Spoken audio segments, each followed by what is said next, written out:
Hi everyone! Welcome to week 26 of our 2016 Home Organizing Challenge. Join me here every week as I give you a simple task to focus on and you'll baby step your way to a more organized home. This week we're focusing on meal planning.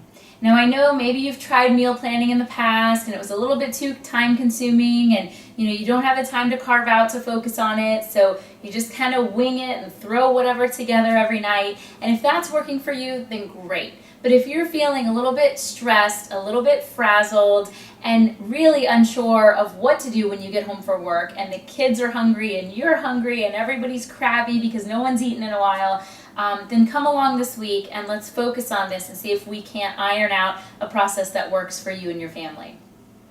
The first step towards meal planning is really dedicating the time that's needed. And it doesn't have to be a lot of time. I would say, for your family, you could probably get a meal plan created in maybe 15-20 minutes once you have your system set. So what you want to do every week is set a specific time, and I would always recommend doing it the same time and the same day every week because that's how you're going to get in the habit of doing it. If you're just kind of doing it whenever you have a free minute, it's not really focused attention and you might kind of lax and get off of that habit. So I would recommend maybe sometime during the weekend. A lot of people tend to do it on Sunday. I usually tend to do mine on Monday mornings because that's when I grocery shop, so it just works out for our family. But whatever works for your family, pick a time in a day and try to keep it consistent every week. Have that time carved out, and that's where you're going to sit down and focus on creating your meal plan. Okay, now I'm going to show you a couple different systems that are very popular, and hopefully one of them might work for you.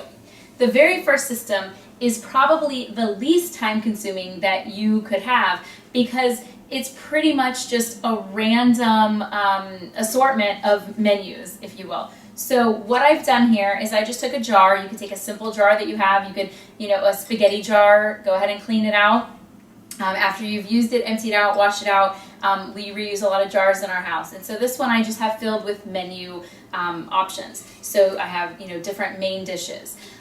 The way that this option works is when you sit down for that menu planning session, you're going to have your trusty jar here and you're going to fill it with some of your favorite menus. Once you have those recipes in here and you have it full, then you just pick out 5 or 6 or 7 or 3, however many recipes you need for that week. So you've laid out your week, you know that you need to cook dinner 4 times. You're going to go right to your jar and just quickly pick out 4 pieces of paper. Whatever is on that paper, that's what you're cooking. So again, this is probably the option with the least amount of thought that's required, which is great. It works when you're in a pinch and you don't have time to even think and you really have just so much on your mind that you can't even think of some of your, easiest, most favorite recipes. Come right here.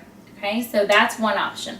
The second option, which I love to use personally, and I love to recommend this to some of my clients who are, feeling frazzled and don't know what to make for dinner, is to create a binder. So this is just a very simple 3-ring binder. It just happens to say home cooking on the front. It doesn't have to. It could just be white, or it could be decorative. Again, whatever suits your preferences.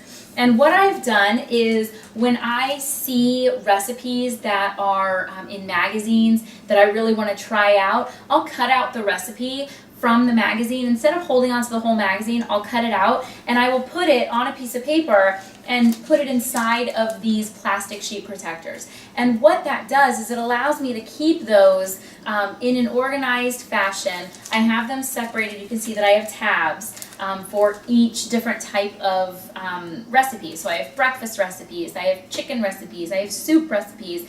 And that way when I'm sitting down every week trying to figure out what we're going to have for dinner, I can say, okay, on Tuesday I want to make a chicken dish, and I can turn to the chicken section, flip through, and see if anything looks interesting to me. See if I can compare what I have in my pantry to try to clean out my pantry a little bit and try to match it up with a recipe. So this is just one option.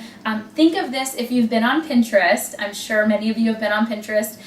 This is kind of a paper Pinterest. So each section is kind of a board, and then each recipe I have pinned to that board. So if that's kind of how your mind works, that's a kind of a good comparison that I've done here. But this is how I do it when I'm looking for a recipe for a specific type of dish. I just come right here. So this is very easy to create. It doesn't cost much at all, and it's all contained in here. And what I do is periodically I'll go through and clean it out. So if I have something in here that maybe I thought I wanted to try, but we've just never gotten around to making it, and our tastes have changed and our kids' preferences have changed, I'll just get rid of it and make room for more.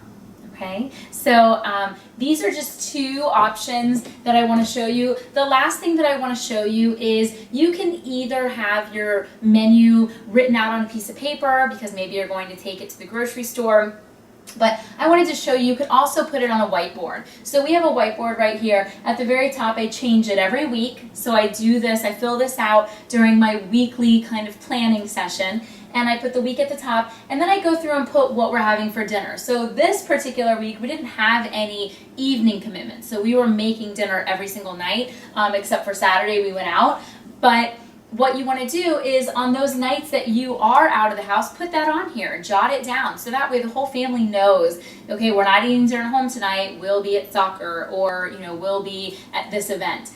And then the rest of the nights that you do have blank, go ahead and fill those in with the recipes that you'll be making. This way everybody knows what you're having. It would help, because then maybe someone could lend a helping hand in the kitchen. If you're trying to get dinner ready, they can just come look over here and say, oh, this is what we're having tonight. Okay, I'll get started on the rice, or I'll get started sauteing vegetables, or whatever it is. And then down at the bottom, we just have a little shopping list of things for when we run out of things that pertain to those recipes. All right, well, those are some easy options to get you going. Leave me some comments. Let me know, are you using a meal plan? Are you having trouble finding one that works for you? These are just a couple ideas. There are so many ideas out there, and I'm sure we'll be able to find one that works for you and your family. All right, good luck this week. Bye-bye.